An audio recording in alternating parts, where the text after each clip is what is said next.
everybody, it's Romania Black, and we're on episode 21 of Revolutionary Girl Utena. And,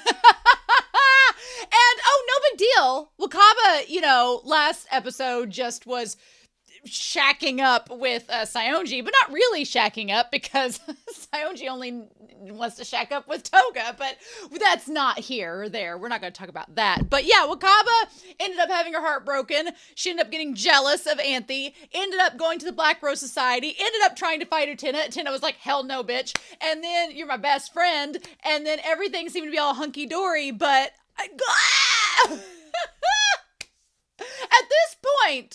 At this point, we have exhausted most of our options for the Black Rose Society. I don't know what else they're going to do. They tried Mickey's twin sister. That didn't work. They tried Juri's long-lost lover girl. That didn't work. They tried the fiance of Akio. That didn't work. They tried Tsubaki with Nanami. That didn't work. They just tried Wakaba. That didn't work. There's no one left to try except Touga, and I don't know how the hell you're gonna get Touga involved. If you are, he's literally the only one left. So I've not watched the preview for this episode, so I don't know if Toga's going to get involved with Mikage and all the others, or if Mikage and Mamiya are gonna make a move, or if Akio's gonna make a move. This episode has a big old question mark, and I don't know what to do with that, but we're gonna find out this episode. But before we do that, we do have some comments that I want to talk with you all about. We were talking about the episode back, I guess it would be episode 15. That would be back, or no, it was episode 17. Episode 17, the one with Juri. And then in the Discord, Althusy was talking about this, saying, interestingly, the Japanese censors at the time were less inclined to censor the relationships between two men. I was talking about how in the Discord, there's all these scenes with Soji and Mamiya, and they're not beating the allegations. They're showing like it's blatantly there. They're getting together. It's a thing.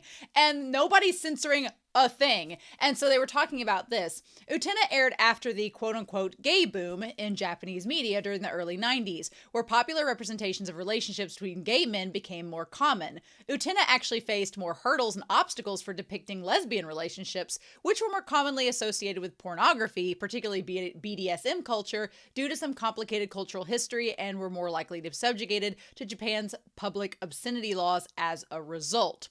I don't know much about that, and people in the comments will probably delve into more detail with that, but I do recall that I do Janu Yaoi every year, where I do 4 weeks of yaoi related content because I like BL a lot.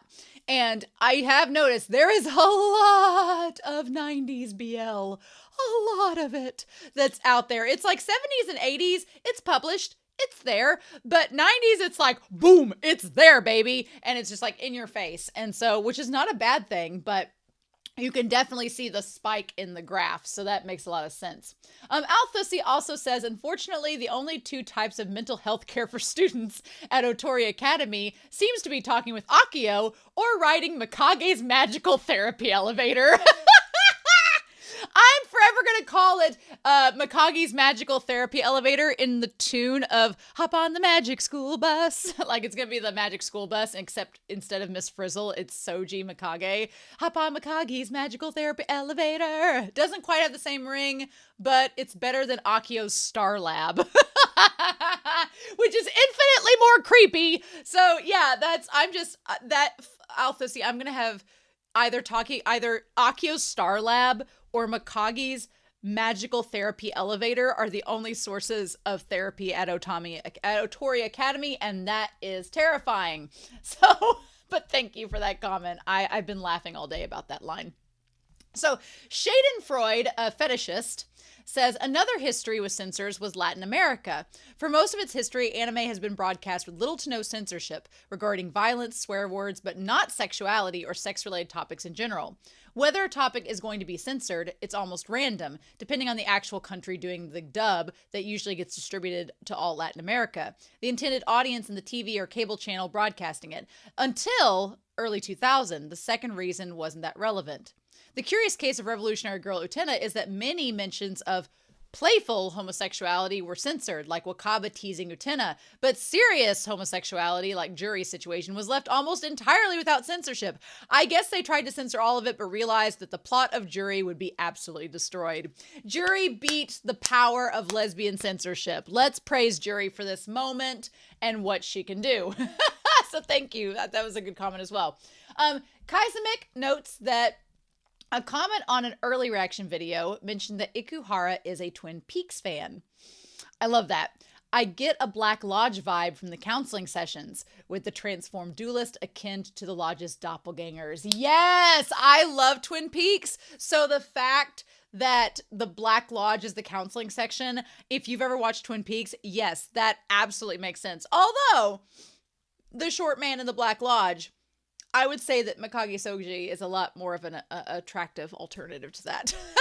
But yeah, no, absolutely. Absolutely see the Twin Peaks reference. I love that Ikuhara is a Twin Peaks fan. That makes so much sense, and that has me super excited, especially for this series. And then Sooner Dog says that Dona Dona is a real song from back in episode 16 with Nanami and her cow adventures. It was originally a Yiddish song that became popular in the 60s. Joan Baez did a version in 1960, and there were several 60s Japanese takes on the song. It was also published in Japanese school music textbooks. The version during Nanami's dream seems to be from a 1970s recording of the vocal quartet Royal Knights. Well, here's the thing. If you do the math, right? If you do the math, Revolutionary Girl Utena came out in the 1990s.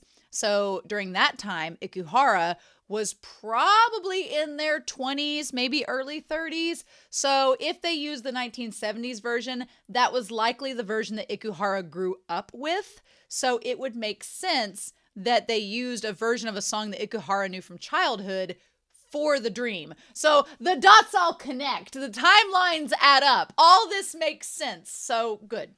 Good. And then Oliver Jajado rounds us out here in our comments with this lovely comment talking about the Nanami episode, episode 16, saying, the most ridiculous Nanami episode, but also, as you pointed out in the discussion, one with a pretty straightforward message. Even Ikuhara doesn't have much to say about this episode, apart from a bit of trivia about the Dona Dona song. I think someone else has already posted a bit more info about the song in the comments. It says, episode 16, the Cowbell of Happiness. To tell you the truth, I didn't know the Dona Dona song. Well, never mind. While we were meeting about the plot, I heard someone on staff say, this is Dona Dona material. Huh. So somebody on the staff probably grew up with the Dona Dona version from the 70s, and that's where they tied it in. It just wasn't Ikuhara. Work. I found the song and had a listen. Nice. I decided to use it. 2 versions of it, in fact. Bring me a blanket, someone, and soon. So yes, oh my gosh, what a crazy, I love that Lyndon was basically like, in their comment for episode 16 with Nanami, they were like, this is the most straightforward episode of the entire series, and that is saying something. It is, indeed. But yeah, I'm super excited to see. I'm very curious, are we going to go to Mikage's magical therapy elevator, or are we going to get more of Akio's Star Lab? I need to know, and I have no clue where this episode is going to take us because, again, your girl didn't watch any previews, so I'm going at this episode with no inclination of where we're going, and I'm quite terrified. Plus, we're on episode 21, so we're getting near the end of the second act, which is not usually a good thing. Usually before we start, second acts are usually, if your story has a 3-act structure, which Revolutionary Girl Utena very much could and seems to be following, your first act's like the first 13 episodes. That seems about right. So that's where you introduce all your characters, you get all your stage set up. We seem to have done that. Your second act is when things kick into motion, which this series has done these last several episodes with the Black Rose Society.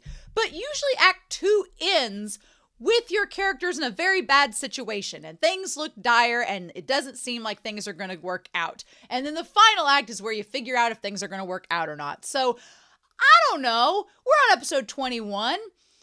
Episode 26 should be about the end of Act 2 if we're going by that logic. So we got a couple episodes in here. So Maybe episode 21 will be a really nice episode, like a nice little feel-good episode where it'll be like, okay, you're going to feel good. And then Ikuhara's going to be like, bam, the slamming end of Act 2 where you're like, what are we going to do? And then Act 3 is figuring it all back out. I don't know. I'm just putting that out there. Put in the zeitgeist. A nice little happy episode would be really nice, but we've talked for 10 minutes. So I hope y'all have a good time with this reaction discussion. I'm going to do my best, but we're going to start episode 21 of Revolutionary Girl Utena. And we're going to do that here in 3, 2, 1. Oh boy, let's go.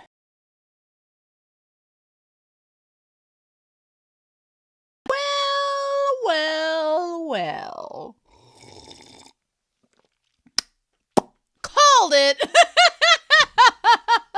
I mean, the least common denominator, we were down to Touga, so it had to be Touga. Although I was like, how are we going to make this work? And we made it work this episode, but okay.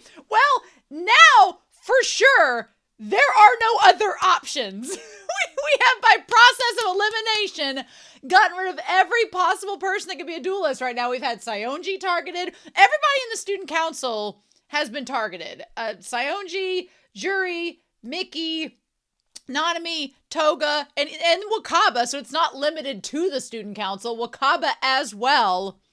All 6 of them have been targeted, so who will be lucky number 7? Oh, we'll talk about that here in a little bit, but we've run out of options. So now we have to go talk about either Mikage and Soji or Akio. We have to talk about one of those two, and honestly, I would rather go to Soji and Mikage. Soji and Mamiya. Mamiya and Soji, I would rather explore them this entire rest of this act than even touch Akio. Akio terrifies me.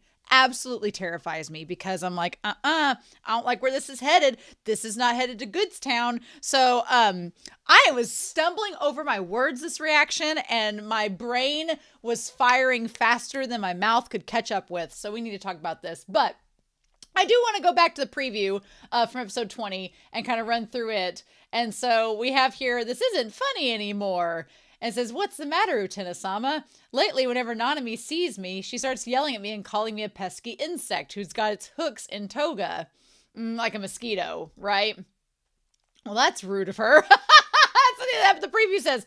The girls in that clique of hers must have the patience of a saint to deal with her. And then there we go. Do you sincerely think so, Utena-sama? Yeah, do you really think they have the patience? Well, about that. So, oh my gosh. Well, I was actually really surprised by this episode. Do you know why I was really surprised? Because there were mentions of bugs, mentions of animals, there were mentions of insect, but it was all metaphorical. There were no animals in a Nanami themed episode, which felt weird. Of all the Nanami themed episodes, this has been the tamest of them all. I guess with Tsubaki it wasn't animal themed either, but it was off the rails. This was a very much more grounded episode, and for Nanami it felt weird. It didn't feel right. Like I was like, you turned into a cow 3 weeks ago. Like, what? So okay, we're gonna talk about this episode. So Nanami's whole thing is she wants to cheer up her brother. So my thing is, she's walking through the schoolyard with her clique, right? Her posse. They are the mean girls. Nanami is the Regina George of Otari Academy. She is. And this poor girl with the pigtails was just trying to be Lindsay Lohan. What can we do? So, but when the thing that was a little bit confusing is that when she's walking through the schoolyard, they're like, oh, you're always looking so pretty, Nanami. And they're like, nobody in this academy can compare to you, Nanami. And she's like, of course.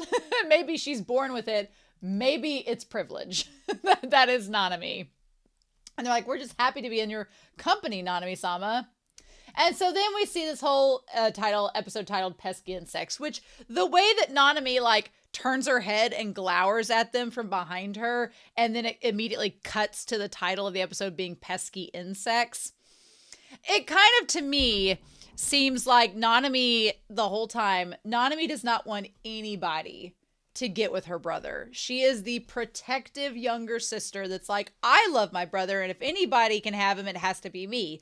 And so I think she knows that these girls are maybe only friends with her because they like her brother. And maybe she's caught on because Nanami, for all her flaws, is not stupid entirely. So maybe she's caught on being like, you girls are just sucking up to me because you want to get with my brother. And you know what? If you're going to suck up to me, then you can do whatever I want to. And you can just go along with the flow if that's how it is. So it's a very kind of precarious friendship because it's sort of like, are they friends? Are the girls just trying to take advantage of Nanami to get to her brother? Is Nanami thus taking advantage of them because of that?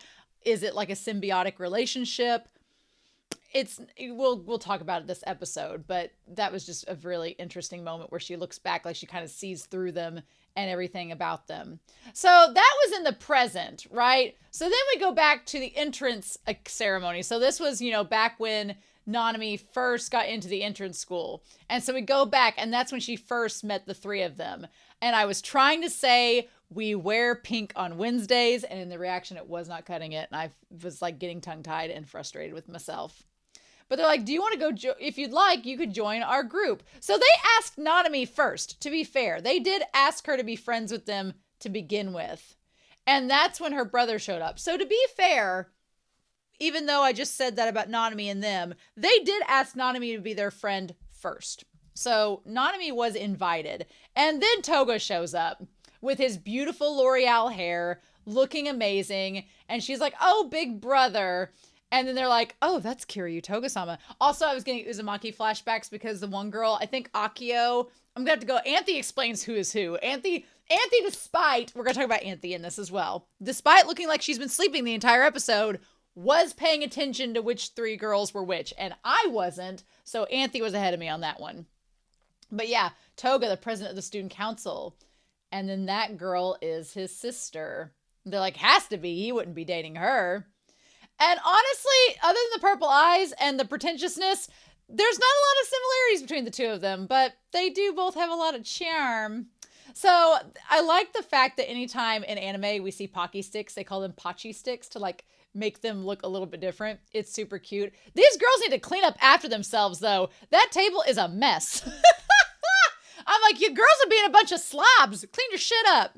But this is the most quintessential 90s room. The pastel pinks, the red boombox in the corner, the red boombox and the green bins. You couldn't get more rose themed if you wanted to. Like, it is so 90s, but I kind of love it. And they're like, it felt like meeting Nanami changed my life. We're lucky to be the first ones to talk to her. Yep. And then we had to, I like that they're talking as they're eating the Pocky sticks. I'm like, don't choke on them. She had so many to pick from, and she chose us. We were chosen to serve her. So it seems like at first, the other two girls don't exactly have a crush on Touga. They're just following her because she's the it girl. She's the most popular girl in school. Or I feel like, honestly, though, I don't think Nanami gaslights everyone around her. She is not the most popular girl in school, but she believes that she is. She is in a Valentina Drag Race sense of delusion, where that girl walks around the school thinking she owns the place, and everybody else is like, who are you?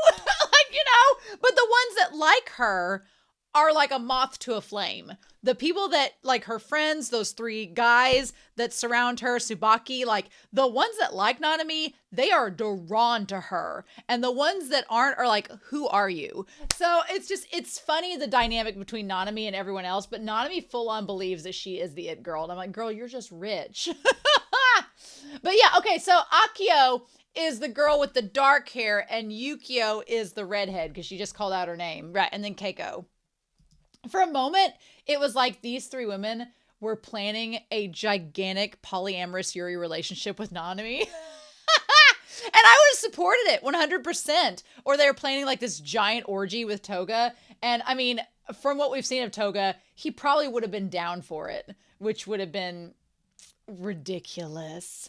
Speaking of Touga, this episode was weird because you know why it was weird? We didn't see Toga's face one time this whole episode. Whenever Nanami's planning the party, his back is to us. Whenever what is her name? Not Akio, Keiko. Whenever Keiko brings the umbrella, to go walk him back to his house. We don't see his face. Like, they go out of their way to tease us and not show us his face. That's how far they work to make sure we can't see it. And like, we see maybe bits of his mouth. That's it. And I'm like, why are you hiding his face from us? Why can't we see his expression? What is he doing? In the flashbacks in previous episodes, we saw his face. So what gives? They just go out of his way to not show him. And I'm so fascinated as to why Ikuhara made that decision. But we'll talk more about that as we go through the episode. But yeah, so Nanami's like, why didn't I think of it sooner? Every time my brother feels slightly angsty, we throw a party, right? I feel like the parties, the extravagant parties that are thrown, they are thrown by Touga whenever he's in a mischievous or scheming mood. But they're also seemingly thrown whenever people think that he's in a down mood and they're trying to make him feel better, and it ends up not having that effect at all. So I'm like, it's just so crazy. I'm like, Nanami, I don't know if that party's gonna work. Also, it is an excuse for this girl to show off her drip. Oh my God. We'll talk about it in a hot second. She's like, it must be extravagant. And she's like, I won't be selective given the circumstances. Everyone's invited graciously. I like this guy in the back. Again, we talk about how everyone with Nanami, either she's the queen bee, the most popular girl in school, or people are like, excuse me, what are you doing? Because this guy in the back, he's like, Kiryu-san, you're on day duty to clean the blackboard, and she is completely ignoring everything he says. It is the funniest shit. Like, he's just absolutely, oh my God, go back to this. I got out of that. I'm going to have to go back. But it is the funniest damn thing that she's just like, you need to clean the blackboard, miss. Could you wipe it down? And she ignores everything he says. I love it. And they're like, what a wonderful idea, Nanami-sama, to throw a party for your brother. That would be great. He's looked so gloomy lately. It's so touching how much you worry about your big brother. And she's like, yes. She's like, and her eyes are just shining. And this kid back here is like, Kiryu, the blackboard. So it's one of those things where it's like, she's not the femme fatale that she thinks she is, because, and maybe she doesn't think she is, but a lot of the characters treat her like she's like this femme fatale in the series. She's really not. There's only like 3 guys that notice her, 4 if you count Tsubaki, and then these girls that like are her posse. Everyone else treats her completely normal, and it is hilarious. The best worst girl ever. And he just slowly like sinks into the background. Hilarious. The funniest damn shit. This episode, it gets me. The humor in this episode is amazing. I love that Jury gets the invite. Now, we gave invites to everybody in these very plain looking envelopes. I love Jury's response. Jury's like, we're in crisis. People are taking swords out of our bodies. We're having like possibly our identities stolen. Our entire world is in turmoil. And Nanami's throwing a rave. Seriously. It's great. And then Mickey is like, got his stopwatch in hand, like, fudge, I guess. Wakaba's like, hell yes, let me come to the party. The 3 guys get the envelopes. Amazing. And then, you know, I like that Chu gets the invite and she goes around like Tuxedo Mask, throwing roses everywhere to everyone. Everybody's invited to the Rager at the Kiryu household. Now, can we talk about Keiko? Keiko, sweetheart. Keiko, sweetheart. Look, I don't have any right to judge you and your fashion, but I'm looking on that bed back there that she's got behind her. I'm looking on that bed. I'm going to take a screenshot so I can show you all the options on this bed. I want you to see these options. I could be mistaken, but there's at least 3 dresses on that bed that are better than what's in your hand. And I am not a Met Gala fashion scientist, let's be clear, but that damn orange dress is really cute. You'd look really good in that orange dress. It matches your hair ties. What? It matched the rollerblades you wore in the next scene. Why aren't you wearing that orange dress, girl? And that blue dress and mint dress? Those are infinitely better options than the Ragmatag rummage sale item that you fished out of the bin. I'm like, girl, no. I'm like, if your goal is to impress Touga, then wearing that pilgrim dress was a terrible option. I am sorry, but there is no excuse. No. So, of course, of course, she has the very, very, very, very all too common story of the girl, the friend who doesn't think that she's good enough, that doesn't think she stands out. She has the Wakaba complex, where there's hot man and she does not think that she is good enough for said hot man. And I'm like, girl, she doesn't think he'll notice her. Also, she kind of has eyes that are the same color as Wakaba's, so I think that's interesting. Although she has these little curls that, you know, you could do something about those, but it's fine. I'm not gonna judge you. I have millennial bangs. I have no right to judge. So then we have the party. Now, okay. I mean, Akio and Yuko look like spinsters, so I guess you chose the better dress option.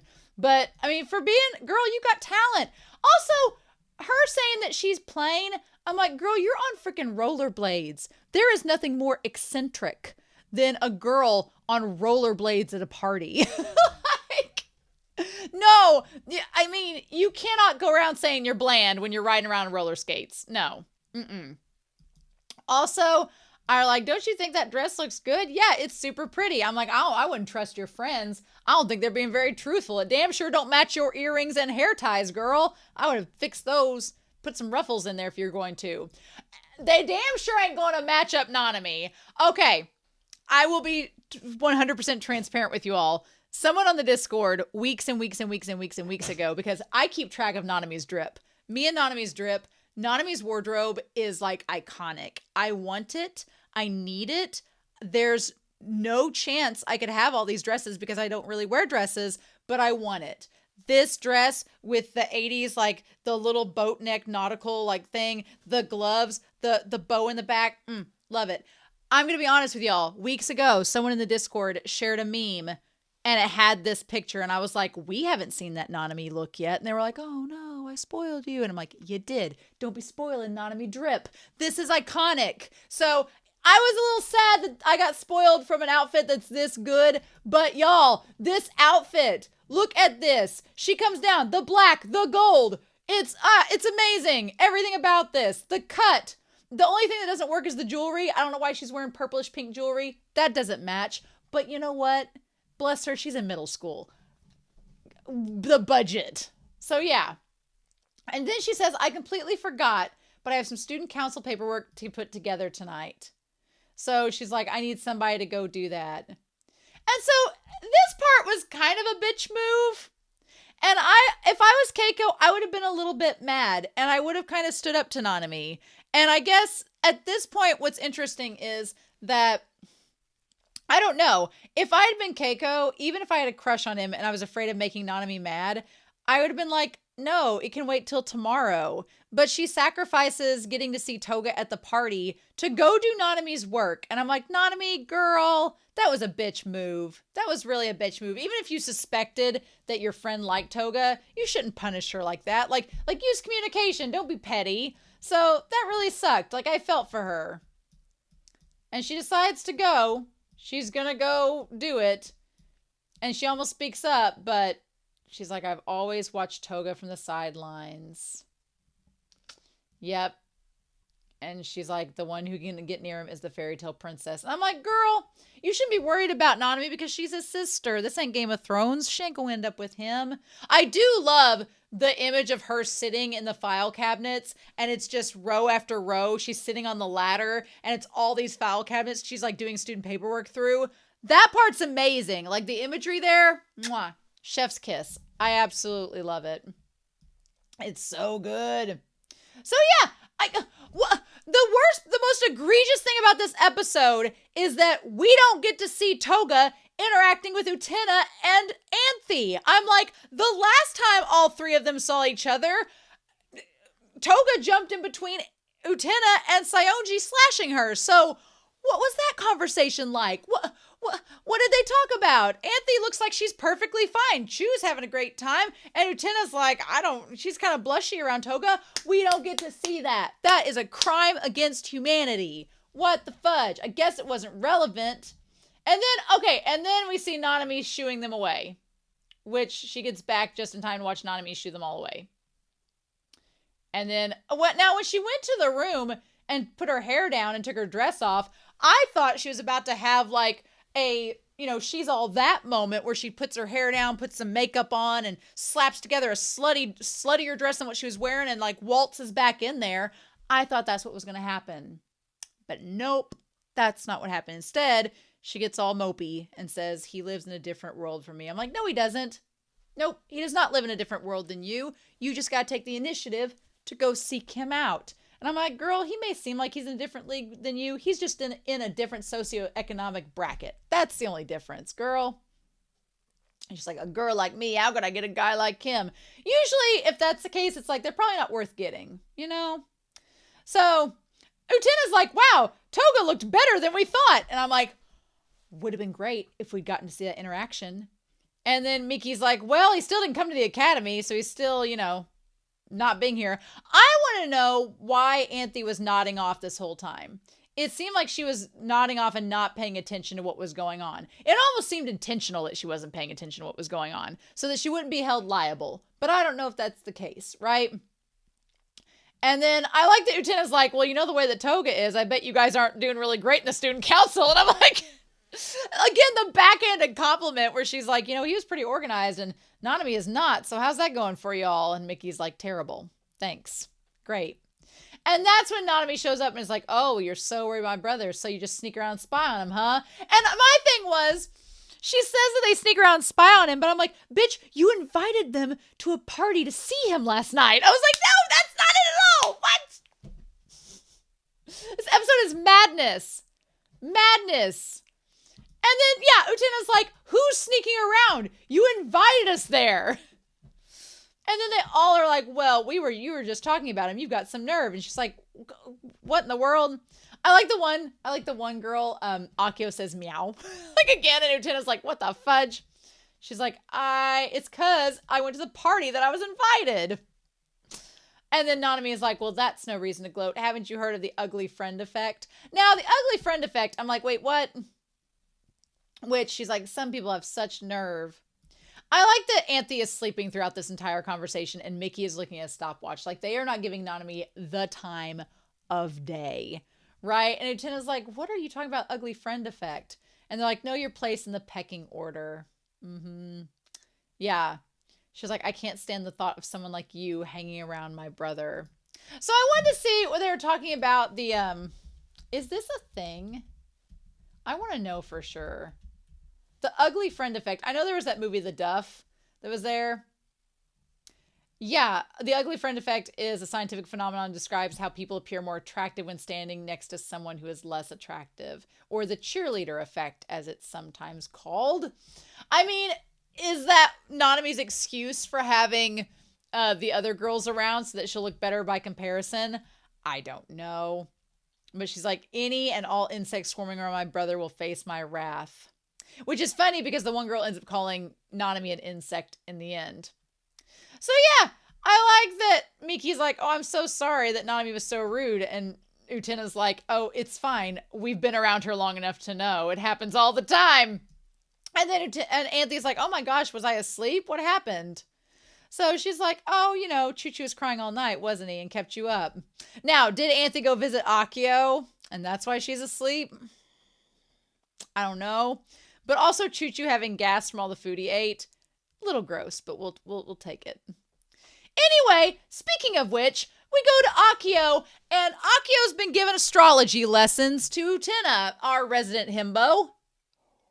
And so we get this information about, in Japan, the Pleiades, open star cluster in Japan, you see, that it is known as Subaru, and even gets mentioned in the Pillow Book by Sai Shonagan. It's also a brand of vehicles that are stereotypically, not factually, but it is stereotypically viewed that they're driven by lesbians.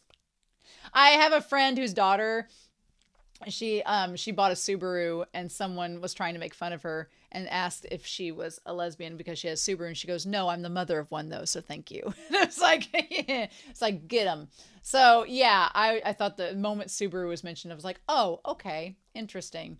So I wanted to look up real quick, the Pillow Book by Sai Shonagan. Yeah. So what is the pillow book about? We're gonna look into this real hot second and see, because it's been mentioned by Akio, so we should probably pay attention. It says it's a book of observations and musings recorded by Sai Shonagon during her time as a court lady to Empress Consort Taishi during the 990s and early thousands in the Heian period of Japan. It was completed in the year 1002. The work is a collection of essays, anecdotes, poems, and descriptive passages which have little connection to one another, except for the fact they are ideas and whims of Shonagon spurred by moments in her daily life. In it, she included lists of all kinds, personal thoughts, interesting events in court, poetry, and some opinions on her contemporaries. While mostly it is a personal work, Shonagon's writing and poetic skill makes it interesting as a work of literature, and is valuable as a historical document. Shonagon meant her writing in the pillow book for her eyes only, but part of it was accidentally revealed to the court during her life. She inadvertently left her writing on a cushion that she put out for a visiting guest, who eagerly carried it off despite her pleas. She wrote the pillow book as a private endeavor of enjoyment for herself. It seemed to be a way for her to express her inner thoughts and feelings that she was not allowed to state publicly due to her lower standing position in the court. Though Shonagon never intended her work for eyes other than her own, through the centuries it's become a famous work of literature. And there were 6 passages published from the book that were translated in English in 1889 by T.A. Purcell and W.G. Aston. Other notable English translations have been partial translations by Arthur Waley in 1928, and the first complete translation by Ivan Morris in 1967, and Meredith McKinney's complete translation in 2006. Crazy that like 1,000 years later you translate this book of poetry. Isn't that crazy? So interesting. You know what it reminds me of, honestly? Hearing that description of a way for her to express her inner thoughts and feelings she's not allowed to publicly state, that instantly makes me think of Anthe, right? Because Anthe doesn't seem to get the opportunity often to express her thoughts or what she actually thinks about things. So that's fascinating. But yeah. So anyway, Anthe's like, well, you know so much, Utena-sama. And she's like, no, I'm just repeating what Akio told me. He's been teaching me a whole lot lately. I'm like, girl, I hate the idea that Akio is teaching her things because it just feels like a setup. It feels like a setup that he's going to be a secret villain and you're going to be fooled by him this entire time. Like, I feel like he's teaching her all these things because it's like a power move so he can hold it over her head later and be like, well, but I taught you all this, so you didn't know anything before me. Mansplain. And that's going to be like something that he tries to hold over her. And I can see it being effective because Utena's affected by that. And then he's like, quite lovely, those winter constellations. And he just shows up from the shadows saying friendship is beautiful like a damn My Little Pony. So he says, the Gemini, Castor, and Pollux are said to be faithful companions to one another. So I want to give that on here. Is he telling the truth? And Pollux stars. Okay, so Castor and Pollux. Castor and Pollux were twin half-brothers in Greek and Roman mythology, known as Dioscuri or Dioscuri. Their mother was Leda, but they had different fathers. Castor was the mortal son of Tyndareus, the king of Sparta, while Pollux was the divine son of Zeus, who seduced Leda in the guise of a swan. Oh, I think I do remember Pollux. Okay, well, I didn't bring Whiteboard Kun out, but by that logic, could we maybe think that, is it possible that the prince who's stuck on the egg could be like Pollux, the divine son of Zeus, who possibly now in the Greek mythology, there were a lot of people seducing their parents. It's weird. Or their children. It's weird. But the pair are thus an example of heteropaternal superfecundation. Superfecundation. Though the accounts of their birth are varied, they are sometimes said to have been born from an egg. Oh! Alongside their twin sisters, Helen of Troy and Clytemnestra. Oh my God. No, wait. So, wait. They're sometimes said to be born from an egg. Okay, wait. That connects to all of this. Hold on. So, wait. Hold on. We've got to get Whiteboard Kun for this, actually. Okay, no. We have got to get Whiteboard Kun because we need to talk about this. So, yeah.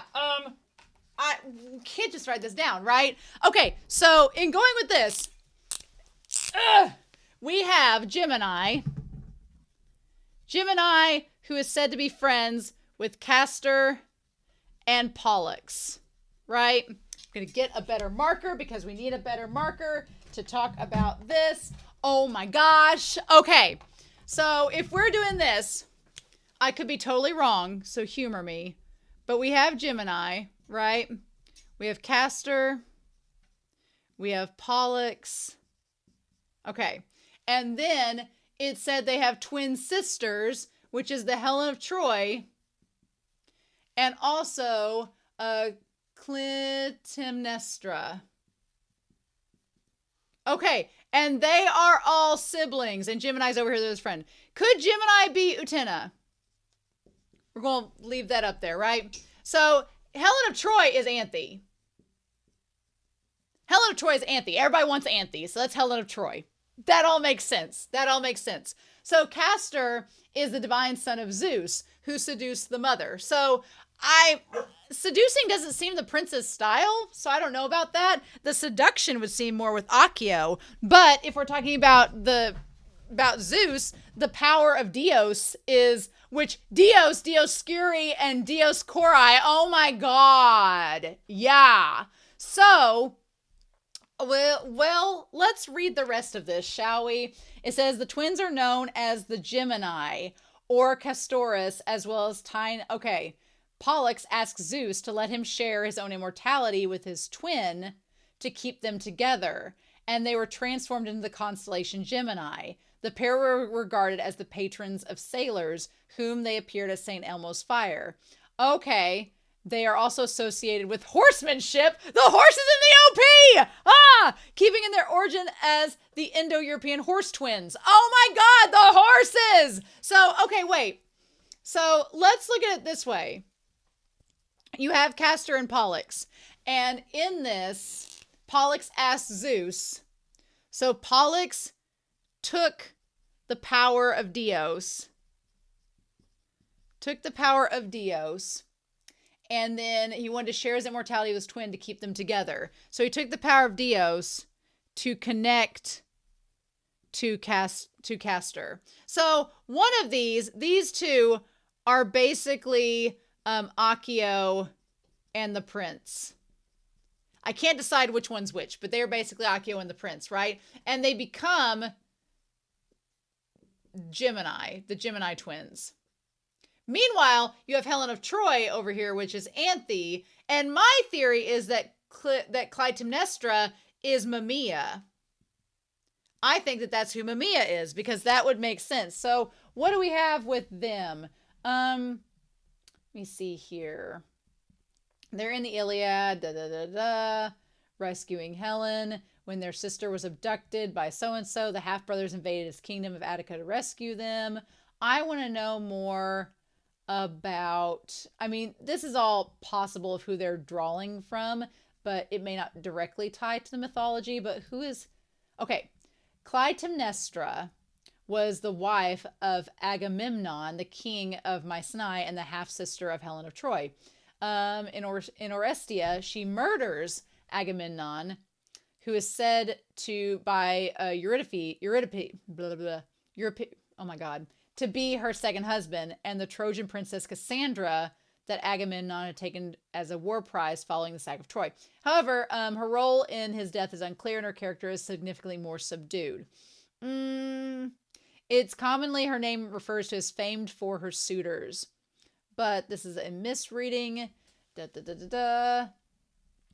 It says here, making her a Spartan princess. According to this, Zeus appeared in the form of swan, seducing. Oh, so Zeus appeared and impregnated her. Leda produced 4 offspring from 2 eggs. Castor.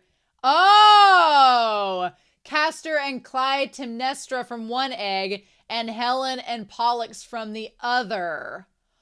Oh, okay. So Helen and Pollux are from Zeus. So that makes him Accio. Okay. So Accio is Pollux and is related to Helen, which is Anthe. And then Castor is the prince, who is related to Mamaea. Oh my God, I think we're cracking the code. I think we're connecting dots. So does that make Soji Agamemnon? What?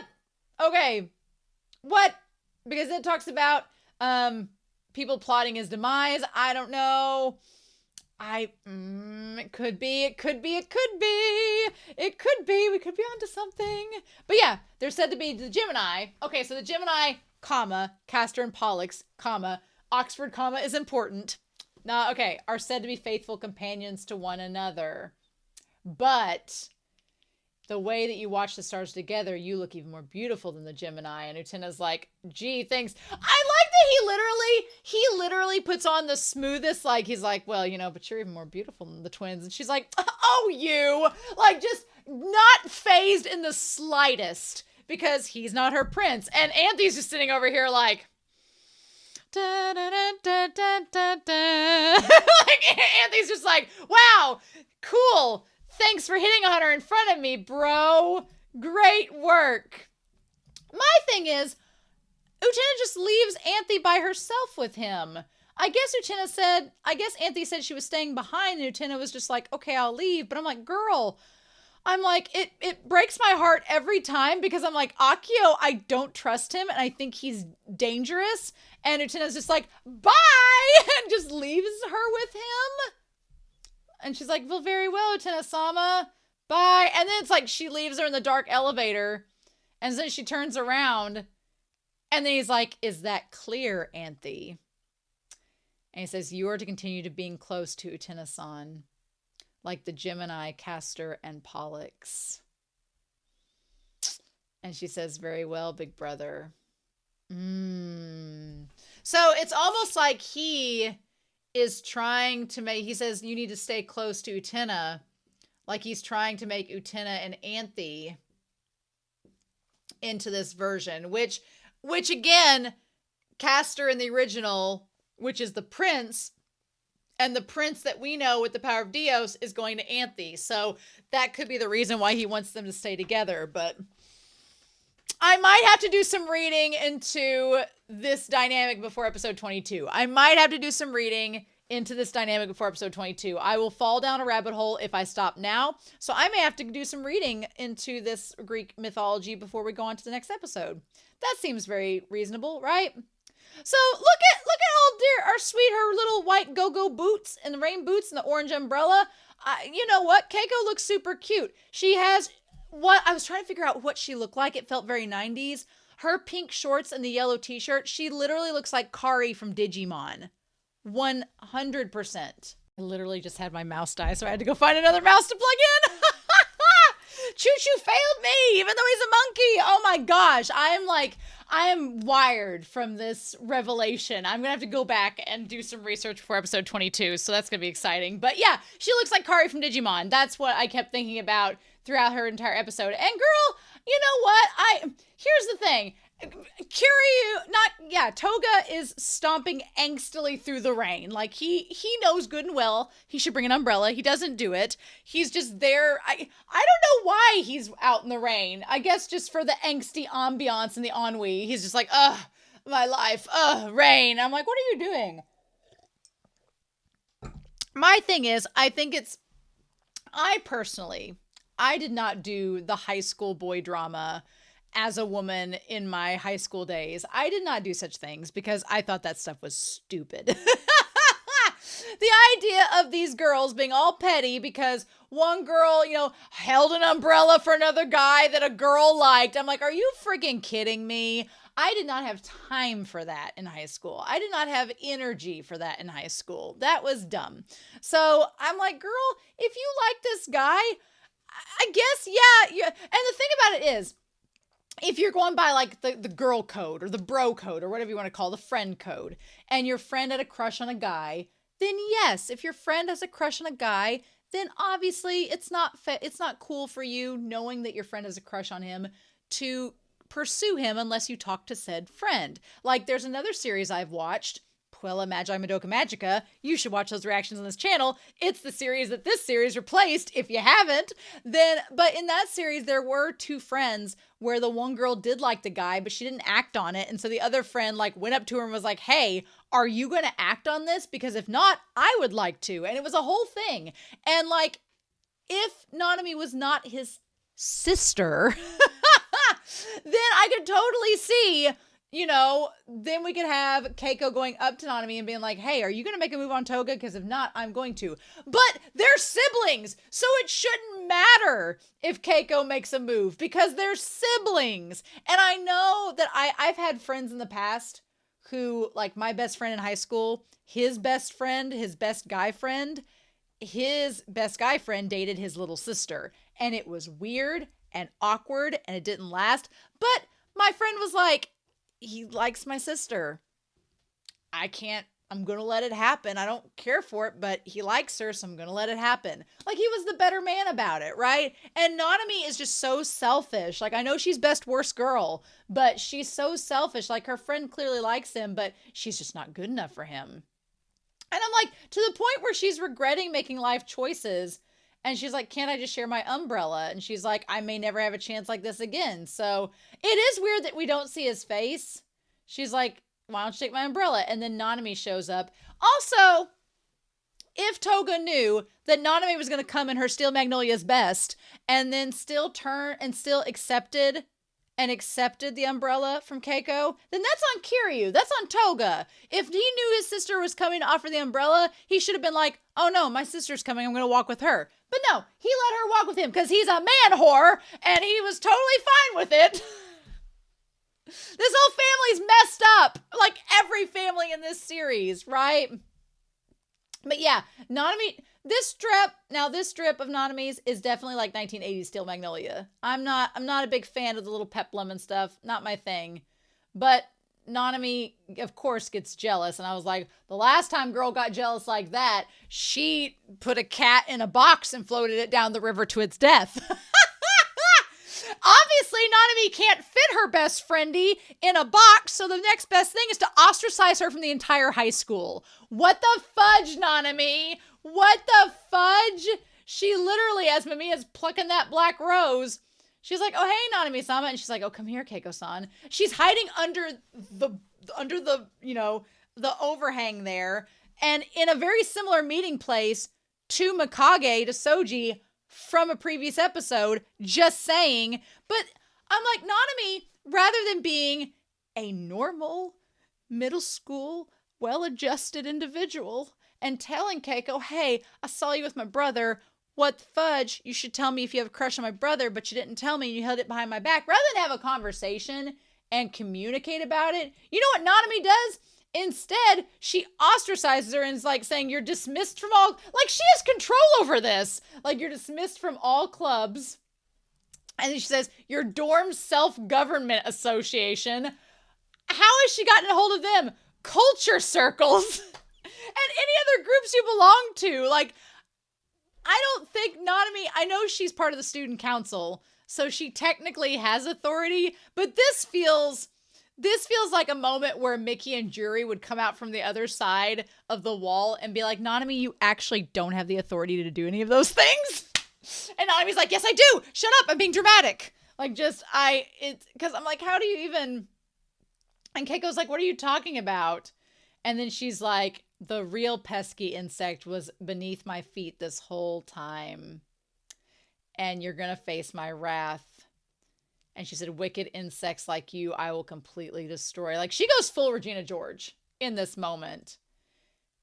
And so then she's like the cruelest person. She is Toga's sister. It is biological. But then her friends are awful. They like treat her like she's not even there. And of course, where's she gonna go? The magical Mikage magical therapy elevator. Is where we're going to. There's so much tongue twisters in this series. So yeah, she talks about admiring Nanami, but she says, I was only with Nanami so I could get closer to Touga, even just a little bit. But she's like, that Nanami, she's being selfish. She's like, I'm a girl. Why can't I fall in love? Why does a woman like her have to hold me back? I don't feel like Keiko was ever in love with Nanami. I don't think this was like a Juri situation. I don't think this was the case, but she claims to really like Touga, and Nanami's just in the way of that. But the reality is Keiko is in the way of it, not Nanami. She's just pushing this off on Nanami. And to be fair, Nanami doesn't do herself any favors. She's like, she doesn't even try to understand me. And then Mikage is like, as she's crouched down, he's like, we prepared a path for you. Then meanwhile, my thing is, how'd she get into the mansion?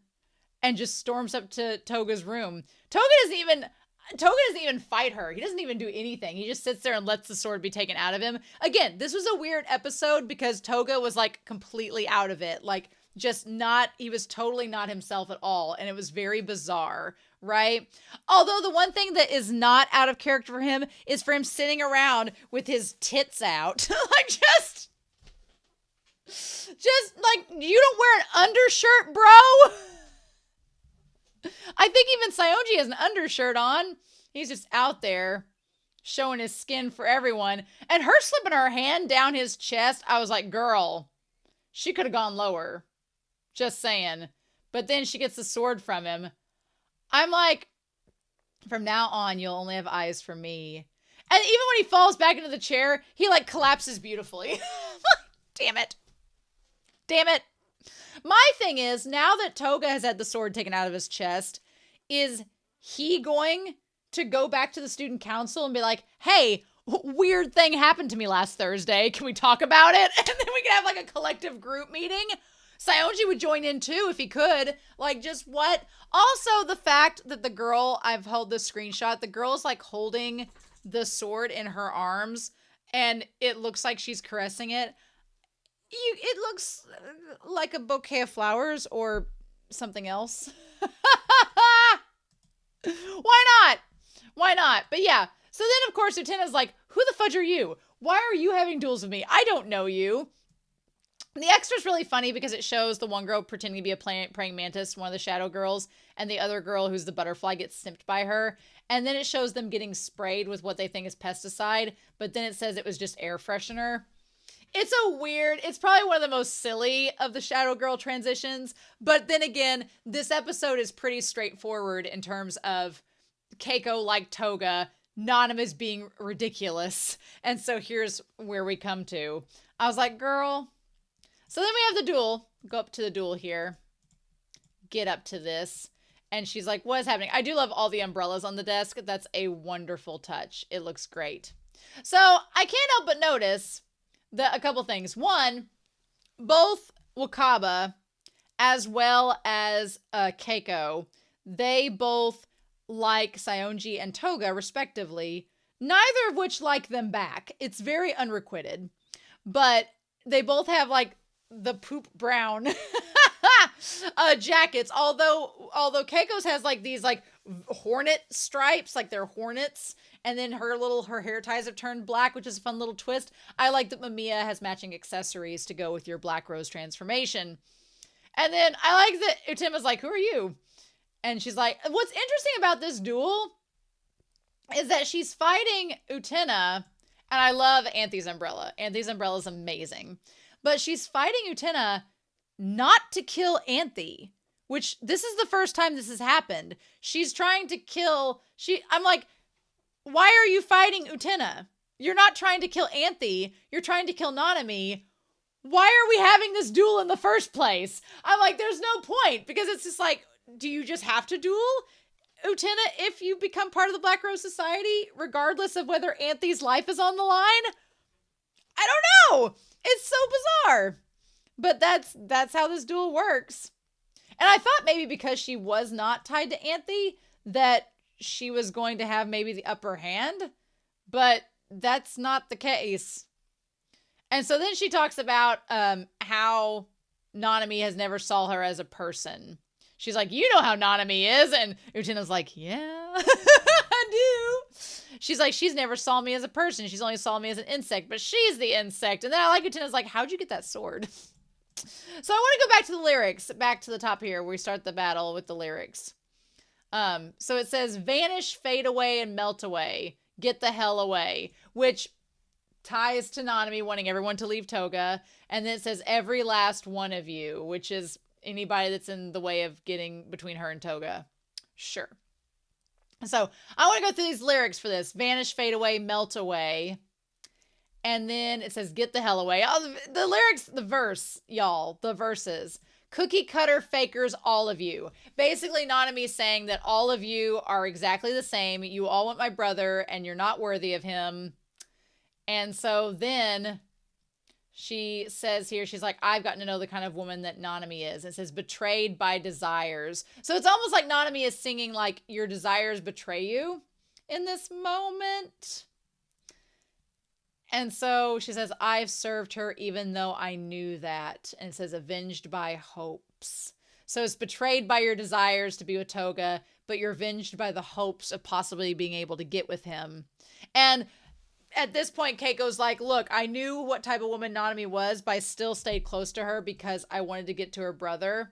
And it's like, okay, I like the umbrellas moving there. And then she's like, well, why do you have Touga's sword? What's going on? And then it says, I'm fed up with this day and age. The teenage angst, I tell you. So then, yeah, she pummels past the umbrellas. I like that Anthony's umbrella is included in there. And it says, I'll run away. And everyone get lost. I don't want anything anymore. So yeah, this is like if Linkin Park sang this song, this would probably be working out really good. What's interesting is that Anthe is like, she doesn't say anything and says, with this sword, I'll attain great power. Which, panning back to Anthe, is this idea of this sword that belonged to a loved one, leading you to gain the power to be with them. And then it cuts back to Anthe in that one shot. It's possible that this whole metaphor, this whole moment where Keiko's talking about the sword and how she's gotten it from Touga and that's going to allow her to kill Nanami and be with Touga, you could kind of apply it in a way to the prince's sword, which belongs to him, giving to be with Utena, which allows Utena to be with Anthe, and maybe having that sword allows them the power to be together. I'm just saying it's connecting, and tying back to Anthe in that moment feels like a very deliberate decision. Maybe killing that bitch could apply to Akio too. The one standing between Touga and me is Nanami. And it says, aboard a sidecar with no driver, meaning that you're in the ride, but you don't have control over it. I do like Utena just jumping through the air with the umbrellas. It says, imagining a long journey of 3,000 li. And then she's like, the real pesky insect is Nanami. She's the insect. Subway, highway, runway. And that's when Utena says, here I go at 100 kilometers an hour. Yep. Bye. Hotshot Gale fugitive. And then all the umbrellas like fly away. So in that moment, before she passed out and regressed back to what she was doing at the end of this episode, she did slowly realize that Nanami's the one that's the insect. Nanami's the pest. She's the one that can't be with Touga, but she's in the way. All right. So Keiko realizes that Nanami is the pest who is hung up on Touga, but she's going to continue to be near Nanami so she can eventually be with Touga, right? And that's going to come back here in a little bit. All the desks went away this time. The desks were gone. It's just bodies everywhere. Let the bodies hit the floor. And Utena's like, I didn't even know who this one was. And she's like, I thought she was Nanami's friend. And then Utena, our resident himbo, has a moment of enlightenment where she's like, oh, it's amazing how the roots of hatred spread under the surface completely hidden. I'm like, girl, what? When'd you get this enlightenment? So she talks about, the roots of hatred. She talks about the roots of hatred are right under the surface hidden. And I'm like, oh, you mean the roots of hatred hidden under the surface where you can't see them? Kind of like Akio and Mamiya and possibly Anthe and this prince and all of their interpersonal relationships that we don't know about yet. Okay. Nostradamus. Because, and then the casket falls and Soji's like, son of a bitch. Well, Soji's like, another failure, Mamiya. She's like, it was amusing that Nanami got called an insect. I feel like Mamiya and Soji are like pinky in the brain. So, so then Keiko goes back to like being in the pecking order and being her follower again. And Utena's like, I don't understand. Utena's like, I don't get it. She's like, why? And then I like that she says she doesn't get it. And Anthony's like, oh, well, the ones with the tied up hair and the curly bangs is Keiko. And this one's Akio. And this one's Yuko. Like, I'm glad that you said that, Anthony, because it would have taken me a while to get there. But that's not what she said. And then she's like, no, how can she still be Nanami's friend? Even though she's carrying all those kinds of feelings. And Anthony says, well, that's simple. If it's for someone you love, you can quell any feelings that you have towards anyone else. Now, what I hope that means is that Anthony's like, you know what? I'll be with Akio, even though I hate it, because Akio is allowing me to be with you. Is what I'm hoping that it is. I'm hoping that the situation is that Anthony really likes Utena, and so she knows that what she's doing with Akio is disgusting, but she's enduring it because if it's for someone you love, you can quell any feelings that you have towards someone else. So she's like, I'll put up with Akio if it means I can be with you. I'll go see him every Saturday night if it means I can be with you. I hope that's what it is, although I could see Akio being like, she was just putting up with you to be with me, or like some bullshit like that. But I hope that Anthony is like, I am putting up with him and his nonsense so that I can be with you.